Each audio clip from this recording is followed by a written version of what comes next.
Il y a un rapport de force. Il faut arrêter de se cacher derrière son petit doigt. Toutes les relations internationales fonctionnent comme ça.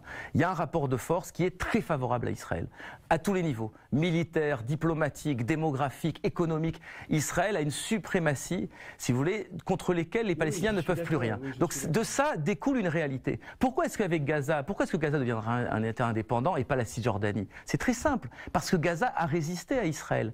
Gaza mène une lutte armée contre Israël et donc Israël tire les conséquences de cela, parce que Gaza a résisté à Israël. Gaza mène une lutte armée contre Israël et donc Israël tire les conséquences de cela et va accorder à Gaza effectivement une indépendance. La Cisjordanie le drame, si je peux a renoncé complètement à la lutte armée contre Israël, d'une certaine manière, depuis maintenant l'arrivée d'Abbas au pouvoir. Par effectivement, et c'est ce que manifeste... Le drame de Gaza, si je peux me... Avec Gaza, pourquoi est-ce que Gaza deviendra un État indépendant et pas la Cisjordanie? C'est très simple, parce que Gaza a résisté à Israël. Gaza mène une lutte armée contre Israël et donc Israël tire les conséquences de cela, parce que Gaza a résisté à Israël.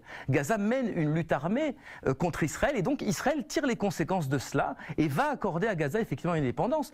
Vous êtes installé en Israël depuis 15 ans, vous êtes le correspondant de la RTS et de la chaîne Arte et vous avez publié ce printemps Le grand secret d'Israël avec ce sous-titre péremptoire, pourquoi il n'y aura pas d'État palestinien. Évidemment, la colonisation, et votre reportage le montre, est une des raisons de cette impossibilité pour un État palestinien. Oui, on peut même dire que c'est un des buts de la colonisation, c'est d'empêcher la création d'un État palestinien. Les colonies, elles ne sont pas placées au hasard, elles sont sur des axes stratégiques, elles ont pour but de couper les continuités territoriales palestiniennes. Et plus elles se développent, plus un partage, un découpage du territoire devient compliqué, sinon impossible. Et c'est ce qui est en train de se passer en ce moment. On ne voit plus où faire passer une frontière du fait même de cette colonisation. Alors il y a la localisation des implantations, puis les chiffres aussi. Les chiffres depuis 15 ans, l'augmentation est assez impressionnante. Oui, moi je suis arrivé dans la région en 2003, il y avait environ 400 000 Israéliens qui vivaient de l'autre côté de la ligne verte, en Cisjordanie, et aussi un petit peu à l'époque à Gaza. Il n'y en a plus à Gaza, mais en revanche, en Cisjordanie, on s'approche de chiffres plus proches de 600 000, 650 000 Israéliens. C'est considérable quand on sait qu'il y a 6,5 millions de Juifs en Israël. C'est 10% de la population israélienne qui vit de l'autre côté de la ligne verte en Cisjordanie.